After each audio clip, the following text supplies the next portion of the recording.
Hey everyone, my name is Ayan, And I am Ibrahim Siddiqui. and today we're going to be presenting South Asia, specifically focusing on the country of Pakistan. So the Islamic Republic of Pakistan, a nation that gained independence from India on the 14th of August, 1947, was created due to a conflict between the Muslims and Hindus living in India at the time.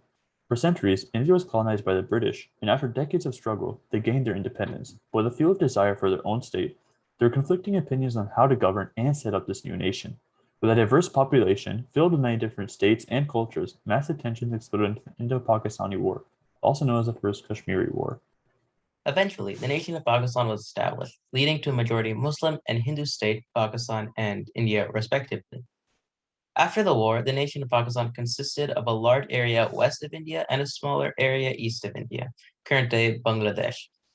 On the first map, you can see the location of Pakistan relative to the rest of Asia, with only the Gulf of Oman separating Pakistan from Arabia, allowing for culture to pass between the two quite easily.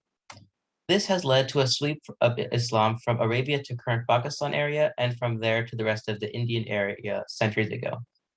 In addition, this has led to the exchange of culture from South Asia to Arabia and in many instances from Arabia to Africa from there. The second map portrays a topography of Pakistan, which allows for three main regions, which there are three main cities in the form of Karachi, Lahore, and Islamabad, which are central nodes in their respective functional regions. So there are many cultures in Pakistan, which is due to the influx of people from different regions of India during its founding. Although many cultures have evolved because of this, there are also many different cultures due to the terrain and separation of regions. There are chains of hills that run up and down Pakistan and huge mountainous regions, the Himalayas, creating distinct separate regions. This can especially be seen on the picture on the left, which shows K2, one of the tallest mountains in the world. Pakistan is also very close to the coast, which experiences many natural disasters such as monsoons. So these conditions which create these natural disasters also are important for agriculture, but they also spread a lot of disease. And because of these great differences in regions and cultures, it leads to massive political discourse, which is highlighted in the map on the right, showing the different political parties and which political parties are prominent in different regions of Pakistan. So there are many political figures in Pakistan. One of the most important globally, at least, would be Malala, because through her struggle, many social advancements were integrated into Pakistani culture, and she won a Nobel Prize. But she is a very controversial figure in Pakistan because she's very political, and she's described as more loyal to the West than to her home. So there's also a lot of sports that are played in Pakistan. And the sport that we see on the slide over here is known as cricket. And this is played all around the world. The US doesn't play it, or any North American country for that matter, but it's popular in Britain and also Pakistan. And that's how it spread to Pakistan. So Pakistan's cricket team is pretty good. And other sports they play include cricket, squash, and field hockey. Squash is a pretty big sport in Pakistan, and the goat of squash was also from Pakistan. Yeah. He won 55 straight matches in squash, and Pakistan has won 17 World Opens, the most of any country. Pakistan also has a really massive field hockey team, and their field hockey team was very dominant for an extended period of time in the 20th century. And to this, nowadays, their field hockey team isn't as good, but the field hockey has left a lasting influence in Pakistan and has really made the sport popular in the region. There's also many types of food in Pakistan. It's a variety of cultures due to it being between many different places. So it's very diverse with lots of spices and includes delicious food as biryani, dal, nahari, kebab, halim, and paratha. And all of which are highlighted in these pictures on the slide. There are also a lot of desserts in Pakistan, and these desserts include gulab jamun, which are seen on the bottom left, uh, rabri, which is on the in the middle, kulfi, which is on the top left, and faluda on the top right. These are all popular desserts in Pakistan, and they're also all characterized by having a lot of oil, but also a lot of sugar. There's also traditional drinks in Pakistan. There are less important in Pakistani culture, but they're still pretty important. Some include lassi, mango lassi, ruabza, and chai. So chai is tea, which would be second to the left. No, second on the right, I think. Mango lassi would be far right. Robza is far left, and regular lassi is middle left. So Pakistani food has actually been observed to diffuse all across the world, and especially nowadays, we see it have quite a bit of strong influence in California, especially. So Bundu Khan is a popular restaurant that originally originated from Pakistan, specifically in Lahore, but it has actually spread to California, and they just established a restaurant in LA, and it's been met with great critical praise, and it's characterized by having Pakistan barbecue food. So on the bottom left, we can see Pakistani burgers in an English package. The patty is infused with many of the spices that are characteristic of Pakistani cuisine, and this demonstrates assimilation, where Pakistani food has worked itself into American food, creating a fusion style of meal. On the top right, we can see a popular restaurant in the Bay Area, Zareem's. This is a restaurant that offers Pakistani breakfast, lunch, and dinner. It has ultimately opened multiple chains in Northern California and has become a must-eat restaurant in their area. So there's also traditional music in Pakistan. They use many string-based instruments, like the sarangi, which is like a violin, which is top left. There's drums like the dholak, which is bottom in the middle. And there's some flute in like instruments like the bansuri, which is on the bottom right. And all of these instruments are part of Pakistani folk culture and used in folk music.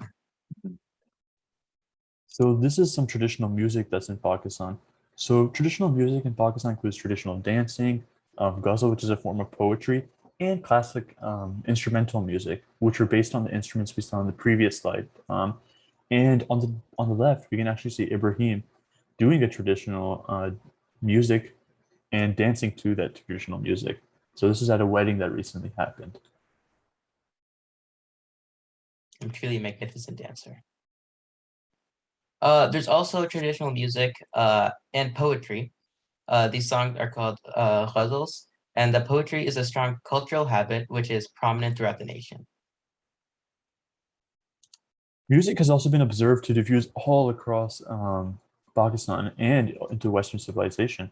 So Sagar Veena was actually invented in Pakistan, and that's the instrument we can see on the right. And this is used in classical music, and it was developed by Raza Kazim. And we've actually seen this instrument being used, especially in orchestras in the UK. Wow, amazing. Is that Nick Jonas? What a legend. You can see Nick Jonas wearing a traditional Pakistani clothing on a celebration with Ayan. And on the left, you can see me with some of my cousins in traditional clothing. And in fact, I am wearing some traditional clothing right now. So in the years right after World War II, Pakistani clothing was actually quite different. So clothing was much more formal outside, such as, and that was seen by the things like turban being very popular. So Pakistani clothing was especially popular with formal clothes because during that time it was a lot less globalized and it was a lot more traditional. So that's why we saw a lot of people wearing more formal clothing. So Pakistani clothing in modern times has actually diffused all across the world. And it's also spread all in Hollywood. So as we can see in the bottom left pictures, Black Panther was actually taking on some Pakistani elements of clothing and incorporating them into their movie. And this movie really celebrated African culture, but it still took aspects from Pakistani clothing and incorporated them into their movie. And then we can see that with the patterns and the very long shirts that Black Panther is wearing. Nick Jonas as well is wearing traditional Pakistani clothes. And lastly, Oprah is seen wearing a traditional sari that women also often wear. So here's some houses that are traditional Pakistani houses. Some of them look more traditional, like the one on the top left, which would be more traditional, but some are contemporary and more modern, like the ones on the right. So these Mhm. houses are probably 20, about 20 years old. So it shows you the influence that the West has had on Pakistan, just like in the previous slide, Pakistan has had on the West. And additionally, these houses are all made of concrete, which is associated with the rich or Dalmate elite class in Pakistan. And this one, we have houses made of more wood and mud. So it's a mix of both concrete, wood, and mud. And this is usually associated with the middle class. So as we can see, these houses are a little bit more closer together when they're in cities, or they seem a little bit off in village settings. They might seem like in America they'd be considered very low class houses. This is actually considered middle class housing in Pakistan. And the ones that are mainly made of wood and mud are seen in villages, and the ones that have a little bit more concrete incorporated into them are seen in more metropolitan areas. So these are lower class areas in Pakistan, characterized by like the small size and pretty close together housing, or with large open spaces for their farming. And all these houses are also made of mud, which is really characteristic of having being of the poor and living in poverty in Pakistan. All of the houses are made of mud or straw, and there's no incorporation of concrete like we saw in the previous slides. So Pakistan also has been a really prominent leader in technology, and one of their most prominent scientists who had a really big influence in Western culture was actually Abdul Salam. He was a theoretical physicist that actually founded the electroweak theory, and he received a Nobel Prize for his work in physics. And this electroweak theory kind of explained for the Big Bang and kind of bridged the gap between electromagnetic force and strong force. The internet has been slowly spreading in Pakistan, but is still behind compared to other Asian countries. Many Pakistani people are involved in the computing industry, and Pakistan was actually the home to one of the first manufactured computer viruses. Pakistan has many smartphones, but they rely on Android system, and one of the most popular companies are Q Mobile and Huawei. Taking technology from China, the most of these uh, technologies are influenced by the Chinese market because how close China is and how massive it is compared to Pakistan. So their influence is greater.